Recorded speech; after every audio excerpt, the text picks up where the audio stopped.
So, a few days ago, I put together a full Mafia series ranking, went through every game, compared them, thought long and hard, potentially upset someone, like I usually do whenever I rank anything, you know, the usual, but today, it's all about the old country. This one's an odd case. It's got a ton of atmosphere, a strong sense of place, and moments where it completely nails the old school crime drama vibe.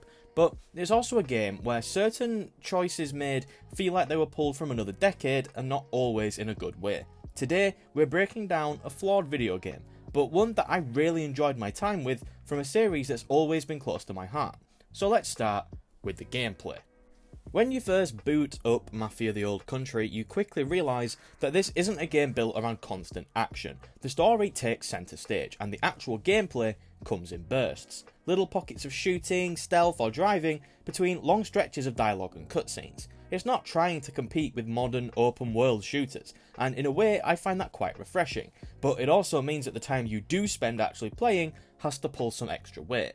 The shooting itself feels, well, old, and not just in the this game is a few years behind way. I mean, it feels like you're handling really old weaponry. The recoil is heavy, reloads are slow, and aiming is a little bit stiff. This isn't a twitchy, fast-paced experience. You're using rifles that sway just enough to be annoying, revolvers that feel like they could crack pavement, and double-barreled shotguns that absolutely punish anyone dumb enough to stand too close. On one hand, it's clunky. On the other, it's thematically spot on. You're not meant to be some hypermobile action hero. You're a boy from the mines trying to get by, firing period-accurate weapons that were never designed for smooth firefights. To its credit, the game gives you a fair spread of tools as well. You've got pistols, rifles, shotguns, each feeling distinct enough to matter. You can also choose from multiple knives that have their own quirks or special moves, such as a takedown mid-combat or as a throwing knife. None of them revolutionise combat, but swapping between them does add a bit of variety when you're not behind a trigger. I also actually strongly recommend playing the game on hard mode. I beat the game on hard the first time around, and then when replaying some sections for some trophies, I bumped it down to normal. And the game is just so much more fun on hard. This isn't a challenging game, but it forces you to stay behind cover, to pick your shots carefully, and it just added so much more to the immersion that I really recommend playing on hard. Stealth is where things get really stripped back. It's built around the simplest loop imaginable. You sneak up behind a guard, you take them out. If someone's blocking your path, you toss a coin to get their attention, then slip by. That is literally it. The AI is very dumb, so it's never a challenge. It's more of a narrative tool really than a gameplay pillar. You do it because the mission says to do it, not because you're really engaged in the stealth what's going on. One feature they did add to spice things up are the knife fights, one-on-one duels that crop up at certain story beats. On paper they're a good idea, the animations are pretty gritty and whatnot, and it does feel like it's ripped from a sort of gangster trope. But the problem is that they all play out the exact same way. They have the same attack patterns, same counter windows, same outcomes. The first time you do it you think, okay, that was quite cinematic. The third time it's just muscle memory, and by the fifth time you're just counting down the beats in your head, waiting for the health bar to disappear. The concept works, but I feel like it desperately needed more variety for it to be worth including. The missions themselves are structured pretty tightly, usually a conversation or cutscene setting up the job, then a small travel segment, then a firefight, stealth section, whatever. Sometimes you'll mix them both, but it depends. Each set piece is framed with strong story context though, but mechanically you're not really learning or mastering anything as the game goes on. Mafia the Old Country does, however, nail the look of Sicily. Cobblestone streets, sun-drenched fields, pastel buildings with clotheslines strung across. It's all here. This is a game you could play with the hood off and just admire it like it's an interactive documentary. But the catch is that it's all set dressing. You can't actually interact with pretty much anything in this game. There's no stepping into a random cafe for a drink, no finding some weird side story down a back alley. The world's beautiful, but it's a kind of beauty you're only allowed to observe from behind the velvet rope. The story missions themselves stick to a completely linear structure as referenced previously. You're going from point A to point B, you're doing what the game tells you to do along the way. There's no alternate path, no branching objective. Now, this isn't necessarily a negative though. I wanted a stripped back Mafia game. I wanted it to be completely linear. I wanted it to be more focused, so I don't really see this as a negative point, even if a couple smaller additions would have been nice. It's basically a guided tour and you're not allowed to walk off.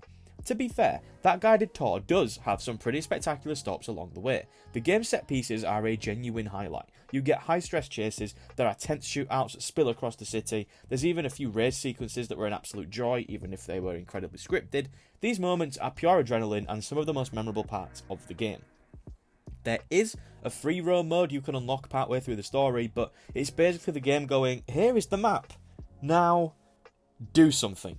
Outside of collectibles, there is no reason to exist in that world. There's no side jobs, no random events, not even the illusion of life beyond the main plot. There's barely any people around. You're just driving around very pretty, but yet very empty Sicily. And speaking of collectibles, oh boy, here is where my blood pressure spikes. I was 2 trophies away from getting the platinum.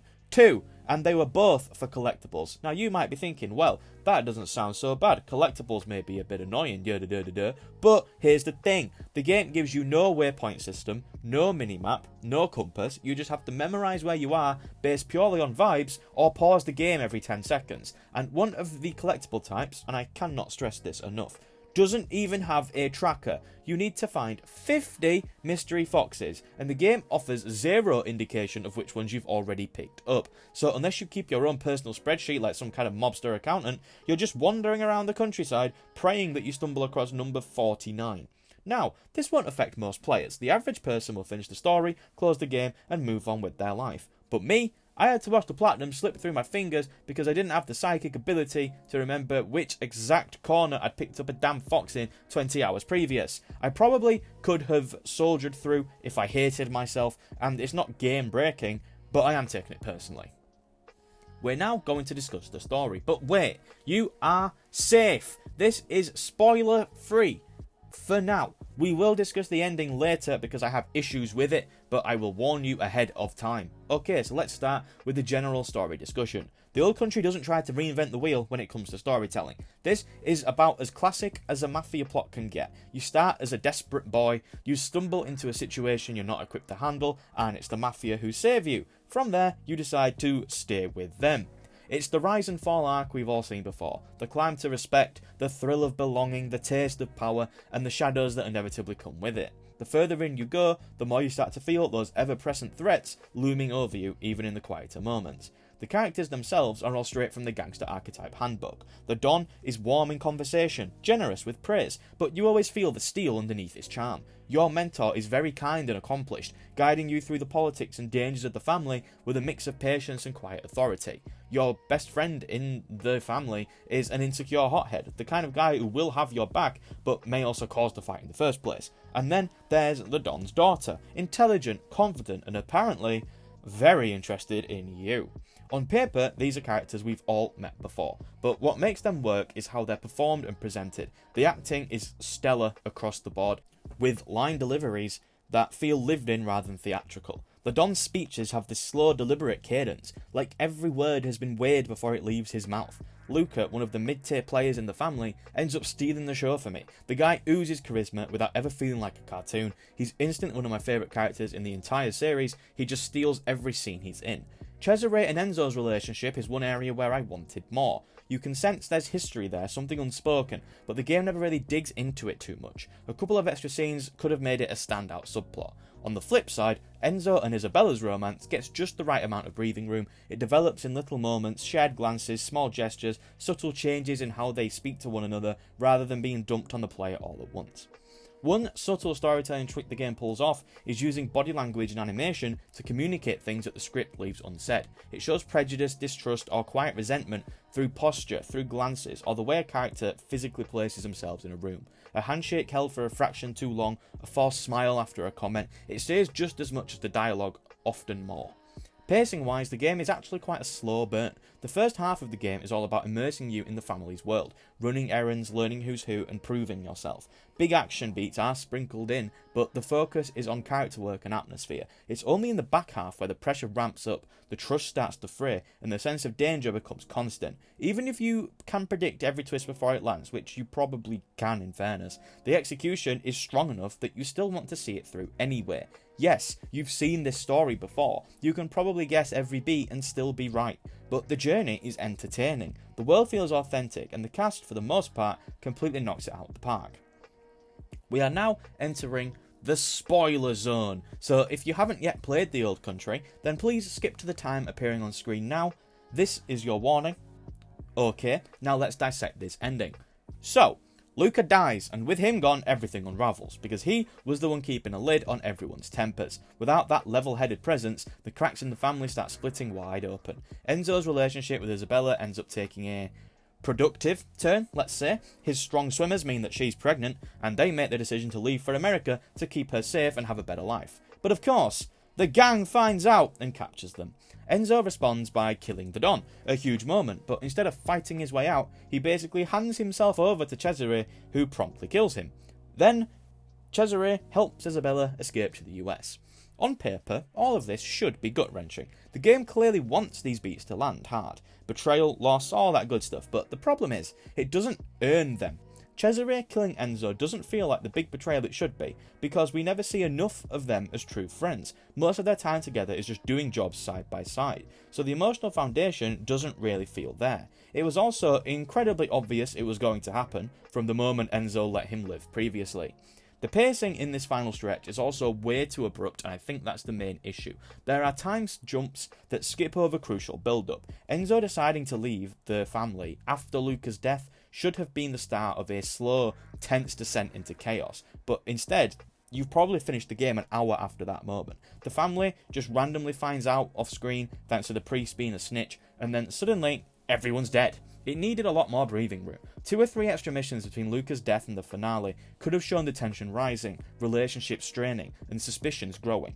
If the final act had been given the same level of detail and patience as the opening act did, then this could have been a phenomenal ending. As it is though, I really liked what they were going for, but they skipped too many steps in order to make it truly land.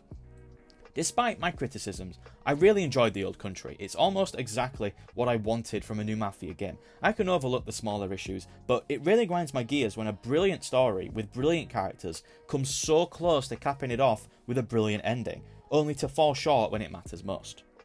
What did you think about Mafia the Old Country? Please let me know in the comments, as I would love to hear it. But for now, that is all from me. If you enjoyed the video, then please make sure to leave a like, as it really does help. And if you want to subscribe, then that would be awesome. We are trying to get to 2,000 subscribers by the end of the year, so please help me towards that. I will give you a high five when we get there. But for now, that is all. Have a nice day, and goodbye.